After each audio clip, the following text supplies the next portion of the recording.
안녕하세요. 경복궁을 위한 중국사 세 번째 시간입니다. 오늘은 당나라 이후의 역사를 살펴볼 텐데요. 먼저 그 전에 앞서서 복습을 하는 의미로 우리가 지금까지 공부했던 중국의 역사를 잠깐 보도록 하겠습니다. 자, 최초에 하나라가 있었다고 말씀드렸습니다. 하나라, 다음은 상나라, 은화 각골목에게 상나라가 있었고 그 뒤가 바로 가장 중요하다는 주나라였죠. 주나라의 역법인 주역, 예법인 주례. 이 주나라가 춘추 시대와 전국 시대 혼란기를 겪었고 이 혼란기를 통일한 나라가 바로 진시황제의 진나라였습니다. 그렇죠? 이 진나라가 통일을 시켰고 이 진나라가 계속 갔으면 좋았지만 통일을 시키느라고 굉장히 진을 다 빼서 금방 망하고 한나라가 중국 전체의 주인이 됩니다. 이 한나라는 중국이 아마 최초에 비롯한 최고의 전성기 중에 하나죠. 그래서 우리 한족이라고 부르는 어원이 되고 이 한나라가 계속 갔으면 좋았지만 한나라도 전환과 후환의 시기를 겪었는데 후환 말기에 황건적에 남는 나라 혼란에 빠지면서 우리가 삼국지라고 부르는 위, 촉, 오라고 하는 삼국지 시대가 나오는 거죠. 그래서 조조, 유비, 손권의 이 전투의 과정들이 있었고 그리고 위나라의 사실 그 신하였던 사마염에 의해서 이 나라가 진나라로 바뀌고 이 진나라가 촉오를 무너뜨리고 중국을 통일합니다. 그래서 이 진나라가 계속 가면 좋았는데 5호 16국이라고 부르는 북쪽에 monarchy 국가들이 있었죠. 그 중에 남흉노에 의해서 진나라가 쫓겨서 남쪽으로 내려갑니다. 그래서 남쪽으로 내려갔을 때 우리가 동진이라고 부르고 여기를 구분하기 위해서 서진이라고 부르는 거죠. 그리고 이 5호 16국은 또 하나의 나라로 통일해서 위나라가 됩니다. 그래서 이 위는 원래 위나라가 있었잖아요. 그래서 이 위를 우리가 북위라고 부르고 북위는 또 동위와 서위로 분리가 됐다가 동위는 제나라가 됩니다. 근데 원래 제나라 추수정 시대에 있었죠. 그러니까 여기서 우리가 구분하기 위해서 북제라고 부르고 또 서위는 주나라가 되는데 주나라가 원래 있었으니 이것을 우리는 북주라고 부르는 거죠. 그리고 동지는 송, 제, 양, 진, 또 진이에요. 그래서 이런 나라로 쭉 변해갑니다. 이랬을 때 북주에 갈렸던 양견에 의해서 이 전체가 통일되고 위진남시가 통일되고 수나라가 건국이 됩니다. 근데 수나라 역시 이것을 통일시키느라고 굉장히 진을 다 뽑아서 금방 망했어요. 불과 한 30년 만에 망하고 당나라가 건국이 되는 거죠. 자, 이 중국의 역사가 우리랑 연결되는 시점은 뭐냐면 바로 이들은 하상조부터 한나라까지 굉장히 여러 나라의 과정을 겪었지만 우리는 이 시기에 바로 고조선이 있었죠. 이 한나라까지의 과정에서 고조선이 있어서 구분이 되고 그 이유는 뭐냐면 우리의 삼국시대하고 맞닥뜨려집니다. 이렇게 중국사를 우리 역사를 이렇게 대비시켜 보신다면 금방 이해가 갈 것입니다. 자, 이제 당나라의 역사를 살펴보도록 하겠습니다. 당나라는 618년에 건국이 됩니다. 618년에 건국이 되는데 이 당나라는 중국 역사에서 한나라와 더불어 가장 최고의 전성기를 이루었던 나라입니다. 그래서 실크로드를 통해서 저 페르시아까지 교육을 해가면서 아주 글로벌한 국가, 전 세계적인 국가로 성장한 것이 경제적으로 성장한 것이 바로 당나라고 또 하나는 뭐냐면 문화적으로도 두보, 백거이, 이백 이런 뛰어난 문인 시인들이 나오면서 문화적으로도 굉장히 성장한 나라가 바로 당나라입니다. 당나라. 그래서 당나라의 이런 성장기를 이끌었던 대표적인 황제가 당태종이죠. 우리는 사실은 고구려와의 안시성 싸움 이런 것들이 좋지 않은 기억으로 있지만 당나라라고 하는 나라의 시스템과 지금 동양사의 기본이 되는 당률 이런 거에서 교육적인 체계와 법의 체계와 이 모든 것들을 만들었던 사람이 당태종입니다. 그리고 또 하나 떠오르는 인물이 누구죠? 당현종이죠. 우리가 당현종 하면은 뭐가 떠오릅니까? 양귀비가 떠오릅니다. 양귀비. 너무너무 예쁜 미인의 대명사라고 하지만 사실 실제로 중국에 가서 양귀비의 상을 보면 이렇게 예쁜 얼굴은 아닙니다. 당대 미인 기준이 조금 달랐을 것 같지만 그래서 우리가 중국 사람들은 4대 미인 이런 얘기하는 걸 되게 좋아해요. 그래서 양귀비, 그 다음에 서시, 그리고 왕소군, 그리고 누굽니까? 초선. 자, 양귀비는 이제 당나라 때 인물이고 서시는 우리 와신상담하는 저기 5월 동조 와신상담에 나오는 춘추 전국시대 인물이고 그 다음에 왕소군은 한나라 때의 사람입니다. 그리고 초선은 삼국지에 나오는 인물이죠. 동탁과 여포 사이를 미인계로 이간질시키려고 했던 이런 사람들인데 중국 사람들은 아주 재밌는 것은 뭐냐면 이 사람들이 다 같이 닉네임을 하나씩 붙여줘요. 별명처럼. 그래서 양귀비는 수하양귀비. 꽃조차도 양귀비를 보고 부끄러워한다는 거죠. 그 다음에 서시는 치머서시. 서시가 겨울가에 가서 빨래를 하고 있는데 물고기들이 서시의 미모에 넋이 나가고 헤엄치는 것도 잃어버리고 꼬리로 빠져 죽는다는 심호서시. 그 다음에 왕소군은 나간 왕소군. 하늘 나는 기러기가 왕소군을 보고 나서 날개를 잊어버려 떨어져 버린다는 나간 왕소군. 그 다음에 초선은 폐월. 추석 보름달 같이 휘영청 맑게 뜬 달도 초선의 미모에 슬그머니 고개를 돌리고 만다는 뭐 이런 얘기들이 뭐 다소 과장되지만 중국 역사에서 많이 나오고 등장하는 사람들의 이야기입니다. 자, 이렇게 이끌어왔던 최고의 전성기를 이끌어왔던 당나라가 계속 갔으면 좋았는데 당나라가 300년쯤 지나서 907년에 망하거든요. 그러니까 한 3년쯤 지날 때는 나라가 서서히 이제 쇠약해지는 거죠. 이 쇠약해지는 시기에 황소의 난이 벌어집니다. 자, 투구하는 황소가 아니고 사람이죠. 이 황소의 난이 일어났을 때 우리는 누구랑 연결되면 최치원 선생이 있는 거죠. 최치원 선생이 유학생으로 중국에 가서 유학생을 위한 과거시를 장학국장을 하고 나서 중국의 관리가 됩니다. 그때 황소의 난을 보면서 토황소 경문이라는 걸 썼다라고 전해지면서 굉장히 유명해졌고 이 황소에 있던 부하 중에 주원이라는 인물이 있습니다. 이 주원이라는 인물이 당나라 미리 사전에 커넥션을 갖고 배신을 하는 거죠. 그래서 황소가 제거됩니다. 그래서 이 주원이라는 사람을 이 당나라에서는 키워내는 거죠. 그래서 이름을 주전충이라고 바꿔줍니다. 그리고 이 주전충이 결국은 당나라를 무너뜨리는 거죠. 그래서 907년에 당나라가 망하고 이 주전충이 양나라를 세웁니다. 이 양나라를 우리가 뭐라고 부르냐면은 원래 춘추전국시에도 양나라가 있었거든요. 그래서 이 양나라를 우리가 보통 후량 이렇게 이제 부릅니다. 또 이 이후로 북쪽으로는 5개의 나라, 그 다음에 포함해서 5개의 나라인데 남쪽으로 또 10개의 나라가 있었어요. 그래서 우리가 이 시기를 뭐냐면 5대 10국이라고 부릅니다. 그래서 당나라 이후로 5대 10국의 시대가 한 70여 년도 유지가 되는데 그 5대의 마지막 나라가 뭐냐면 후주죠. 원래 주가 있으니까 후주. 이 후주 시대에 우리랑 연결된 중요한 이유가 뭐냐면 바로 우리는 고려 시대하고 연결되는 거죠. 그래서 후주 사람 쌍기를 데려다가 광종이 과거제를 우리도 시작하는 고려시대 과거제가 시작되는 계기가 되는 것이 바로 이 후주죠. 후주. 이 후주에 조광윤이라는 사람이 다시 이 전체를 정리하고 나서 송나라를 세웁니다. 송나라. 바로 우리가 흔히 당송이라고 부르는 문화의 절정기 시대를 만들었던 것이 바로 송나라입니다. 그런데 이 송은 문화적으로는 아주 발달된 나라였어요. 문화적으로 굉장히 발달된 나라였지만 문호는 힘은 굉장히 약한 나라. 아마 중국 역사에서 가장 약한 체질의 나라가 힘으로 약한 체질의 나라가 송나라였어요. 문호는 굉장히 큰 나라였습니다. 그래서 이 송나라를 쭉 갔으면 좋았는데 문제는 뭐냐면 저 북쪽에 이들이 두려워하던 오랑캐 세력들이 있었던 거죠. 그래서 거란이 요나라를 만듭니다.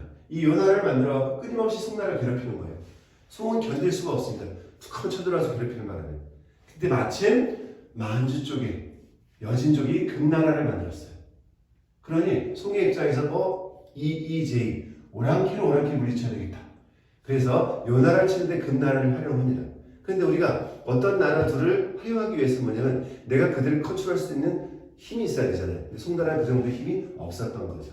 그래서 결국은 송나라가 금에 의해서 황제들이 잡혀가는 사건이 벌어지면서 송나라가 망합니다. 그래서 겨우 남쪽으로 쫓겨와서 송나라를 다시 세우는 거죠. 남쪽으로 내려왔으니까 남송이니까 이쪽은 당연히 뭐라고 부르겠어요? 북송 이렇게 부르겠죠. 그래서 이 북송은 어디에 수도에서는 개봉이 있었습니다. 지금 낙양쪽 개봉이 있었고 여기는 이제 장가마을, 그래서 지금의 그 항주 쪽에 있었던 거예요. 남송. 근데 이 남송 시대에 비록 나라는 이렇게 쫓겨서 힘이 없었지만 최고의 학자들이 등장하는 거죠. 이 누구냐 바로 주자입니다. 주자 같은 최고의 학자들이 이 아이러니하게도 남송 시대에 등장을 하게 되는 거죠. 자, 이렇게 해서 쭉 갔으면 좋았는데 절대 강자, 최고의 유목민이 최강자가 나타나는 거죠. 누굽니까? 몽골이 등장을 했습니다. 그래서 이 몽골이 다 금도 물리치고 결국은 오랜 투자 끝에 남성은 다 물리치고 나서 우리가 최고야 하고 으뜸어쩌를 딱 써서 원나라를 건국합니다. 1270년에 원나라를 건국하는데 몽골은 원래가 유목민족이에요. 정착생을 하지 않습니다. 그런데 중국은 뭡니까? 농업국가잖아요. 정착생을 해야 되는 거예요. 사실 유목민족이 갖고 있던 특성을 가지고 정착 생활을 한다는 것은 굉장히 어려운 일일 수 있습니다. 그래서 결국 이 과정을 못 견디고 원나라가 굉장히 쇠약해지기 시작하는 거죠. 물론 우리는 몽골의 침략을 받은 고려만의 시대도 있었지만 몽골이 전성기였던 시대에서 급격하게 중국화되어 가고 그 다음에 유목민족에서 농업국가로의 특징을 가지려고 하는 건 적응이 굉장히 어려운 거죠. 그래서 굉장히 급속하게 쇠약해지는 시기. 이 시기에 남송 지역을 중심으로 난이 벌어지는 거죠. 그것이 그 유명한 홍건적의 난입니다.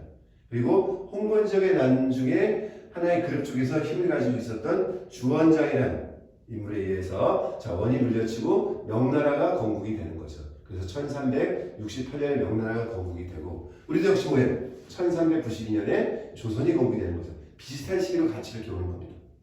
그래서 명나라가 계속 가면 좋았었는데 중요한 변곡점이 나타나죠. 그게 뭐냐면 바로 임진왜란이에요. 1592년 임진왜란. 자, 임진왜란이 일어났을 때 중국도 이미 한 200년 정도 시간이 지났죠. 우리도 딱 200년이 지나갔고 이 임진왜란이 일어났을 때 명나라는 사실 굉장히 나라가 쇠약해지고 힘이 약해질 때예요. 이 시기에 또 만주 쪽에서 여진이 통합을 해갖고 새로운 나라를 건국하기 시작합니다. 그게 또 뭐냐면 금나라예요. 근데 원래 금이 있었잖아요. 금나라. 여기서 우리가 구분하기 위해서 후금이라고 부르는 거죠. 이 후금이 나중에 이름을 청으로 바꾸는 겁니다. 자, 이런 세력이 북쪽에서 등장하면서 호시탐탐 중국 중원을 노리고 있던 시기. 그리고 명나라 자체는 힘이 굉장히 없던 시기였죠. 굉장히 나라가 쇠약해지면서. 이럴 때 우리에게 뭐 나가냐면 지금 임진왜란, 일본이 쳐들어온 겁니다. 그리고 우리 선조 임금이 의주까지 피난을 가게 되는 인물이죠. 지원병을 좀 보내주십시오. 원군을 보내주십시오. 사실 명나라가 우리를 도울 만한 입장이 아니었어요. 근데 보니까 큰 나라의 체면이 있죠. 그래서 결국 원군을 보냅니다.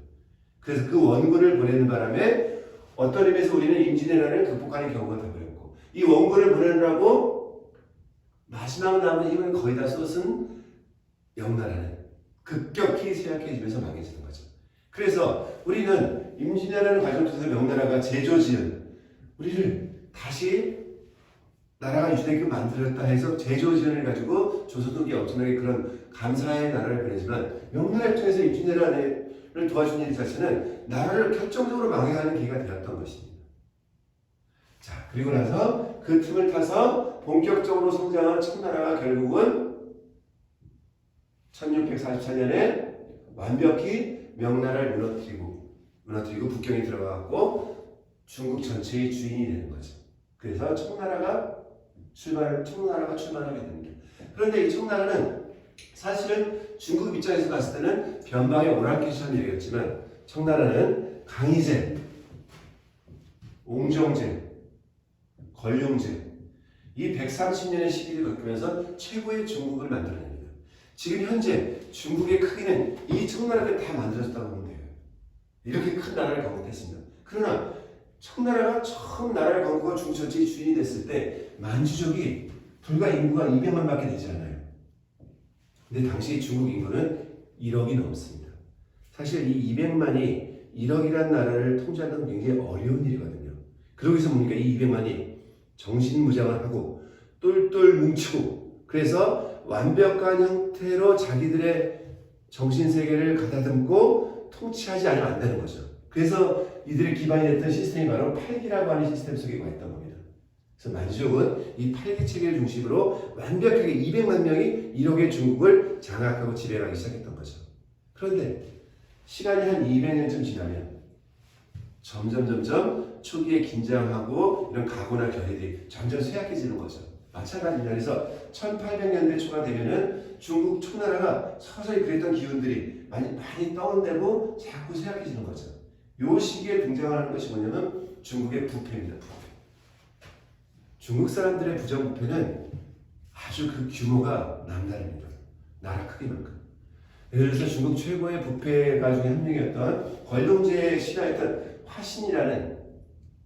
화신이라고 하는 걸륭제의 주시가 환관이었는데 나중에 걸륭제를 죽고 나서 집안을 다 털리는 거죠. 당시 화신의 집을 털었더니 나라에서 압수한 돈이 당시 청나라 1년 예산의 4배쯤입니다. 그걸 압수하는 바람에 청나라가 갑자기 재정이 굉장히 튼튼해질 정도. 규모가 보통 그 정도 됩니다. 최근에도 보니까 모택동 실물 크기 금덩어리를 가지고 있다가 걸린다든지 아무튼 규모가 커져. 이런 부정부패로 인해서 청나라가 굉장히 쇠약해지고 있었어요, 사실은. 근데 겉으로 뭡니까? 세계 최강자. 당신 G2도 아니었어요. G1이 청나라였어요, G1. 자, 이 청나라와의 교육을 위해서 서양이 뭡니까? 산업혁명 이후로 굉장히 많은 개발이 발전하면서 청나라 교육의 문을 두드립니다. 근데 청나라는 사실은 별로 필요한 게 없었어요. 그 니들이 와서 자꾸 교육 가져가니까 그래 마치 조공을 받듯이 열어준 것이 청나라가 바라봤던 무역의 세계였던 겁니다. 그래서 가장 크게 무역했던 나라 중에 대표 나라가 영국이었죠. 자, 산업혁명은 모직이 발달합니다. 모직. 그렇죠. 그 모직이 뭐죠? 우리가 입는 양복기지 같은 거잖아요. 근데 중국은 그런 게 필요할까요? 필요가 없죠. 왜? 중국은 비단도 있고, 그렇죠. 면도 더 좋은 것들이 많은데. 그래서 영국 사람들은 우리가 차를 자꾸 수입해가고, 그러니까 무역적으로 계속 역전이 일어나는, 자기들은 팔김을 넣고 수입하는 거 엄청 늘어가는 거죠. 이때 영국 사람들이 머리를 쓴 것이 뭐냐면 바로 아편. 아편을 슬그머니 중국에 퍼뜨리기 시작하는 거죠. 당시 청나라가 얼마나 이 아편이 많이 퍼졌냐면은 지금 길거리에서 담배 피는 사람 정도로 흔한 모습이었어요. 자, 아편이 인간의 정신을 얼마나 퇴락시키고 힘들게 만듭니까? 견딜 수가 없는 거죠. 그래서 그 아편을 임치서가 압수하고 다 없애는 과정이 벌어지는 거죠. 그래서 이걸 보고 영국이 일으킨 것이 뭡니까? 바로 아편 전쟁이에요. 그래서 두 번의 아편 전쟁이 일으킵니다. 1, 2차 아편 전쟁. 굉장히 대등한 싸움이랄 거라고 생각했어요. 왜? 세계 최강 청나라였잖아요. 알고 봤더니 동네 바보형이었죠. 형편없이 청나라가 무너집니다. 그것을 본 많은 서양 열강들이 청나라에 새카맣게 이권을 달라붙는 거죠. 청나라는 계속 내어줄 수밖에 없는 상황이 되거든요. 세계 최강인 줄 알았더니 가장 약체 중에 하나였던 거죠. 자, 자신의 덩치만 믿고 변화하는 세상의 흐름을 쫓아오지 않고 쭉 유지해왔던 청나라가 자기 모습을 발가벗겨 드러내버린 거예요. 그래서 1, 2차 아편전쟁을 통해서 청나라가 쇠약이 일어납니다. 물론 그것을 벗어나기 위해서 양모운동이라든지 몇 가지 노력을 막 하지만 이미 기울어진 운동장이 되어버린 거죠. 이 기울어진 운동장의 결정적 펀치를 날린 것이 바로 일본과의 청일전쟁입니다. 그 청일전쟁으로 완전히 그로기 상태였던 청나라가 무너지게 되는 거죠. 그래서 이렇게 왕조라고 하는 청왕조의 한계를 보고 야 이런 식이면 되지 않아야겠다 해서 새로운 나라로 가야 되겠다 하는 것이 바로 손문. 자, 이런 사람들이 바로 새로운 나라를 가기 위한 적극적을 벌이는 거죠. 그래서 결국은 1911년 신해혁명에 의해서 청나라 왕조가 무너지고 중화민국이 건설을 하게 됩니다. 자, 당나라로부터 5대 시국을 거쳐서 송, 원, 명, 청에 이르기까지 이제 한 1000년이 좀 넘는 역사네요. 한 1500년 정도 되는 역사를 우리가 잠깐 돌아보았습니다. 그래서 이러한 역사를 바탕으로 그리고 우리와의 연관성이 어디에 와 있는지를 같이 연결해 본다면 이후에 공부하게 되는 경복궁 이야기가 굉장히 쉽게 이해가 될 것입니다.